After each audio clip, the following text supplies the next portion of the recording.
Today we're going to look at our base for the Wacky Racer. So we're going to use a template to mark it out. So you're going to place it on your wooden base and you're going to mark out and do it on both sides. Mark the position of your holes and also mark the inside square piece like this. You can then mark your waste, the bit of material that you're not going to need to use. Flip it over, do the other side, and you will be ready then to do the next job, which is to either cut out using the coping saw or go to the pillar drill. So when cutting with the coping saw, you will have two options. You will either have a blue handled coping saw or you will have a natural coloured handled coping saw. There's a slight difference in it in terms of the length of the pin, so we'll be removing the blade, and this one is a lot easier than the other one. But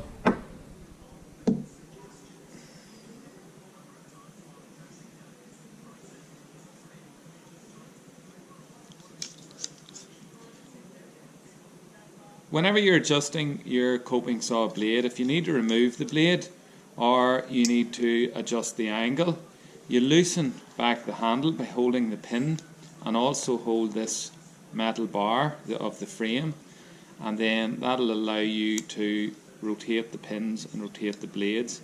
Make sure before you start cutting it that you tighten it back up. So again, to tighten it, I'm just supporting the pin and turning the handle clockwise until it's as tight as I can turn it, and now neither of those pins will move. That allows you to do a couple of things. That allows you to cut your lines in your material. When you're cutting it, lower it down nice and low in the vise, and you then start to cut with the saw. And this one is set up because I have this handle out of the way, so I'll be able to cut down and cut off that angle. So when you start cutting, just cut slowly, follow the line and cut all the way down and cut out that side. So take your time when you're cutting so you remove your piece, and it'll not take long to do so.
When using the pillar drill to drill out your holes in the corner of the square, what you're attempting to do is to drill one hole in each of the four corners.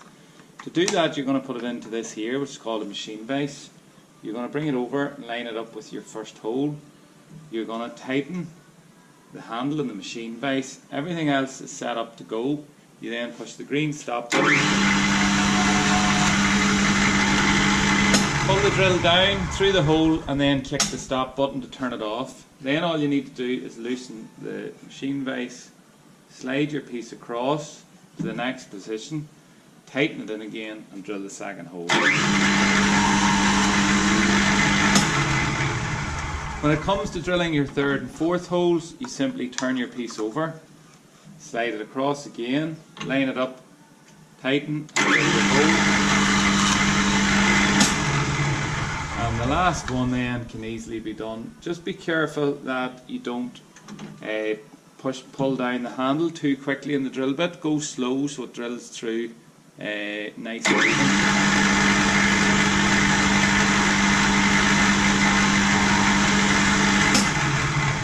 The difference you will notice on your plywood with that last hole, you will see that there's less material pushed through. If I push through this really hard, it'll burst out the other side.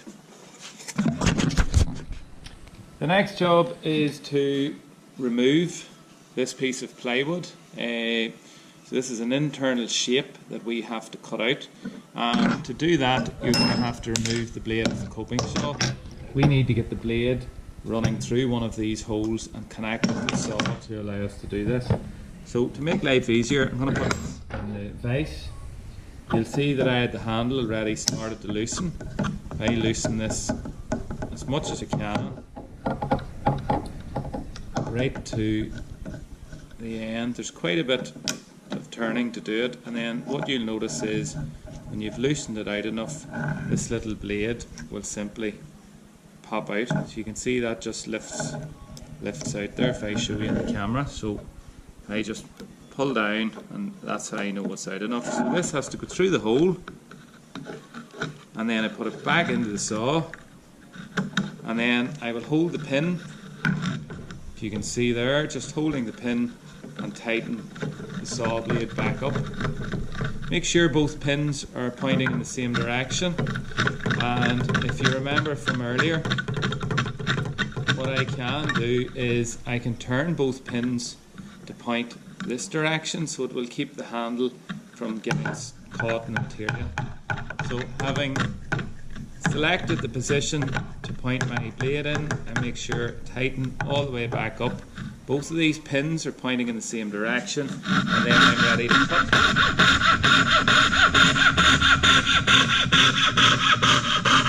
Following the line right the way across, I can then turn my piece in the vise and I can cut the next one.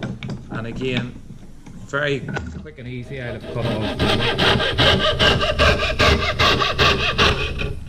You'll see the benefit of the little hole in the corner now. Hopefully you've realised how useful that is going to be, because that allows me to turn the saw each time.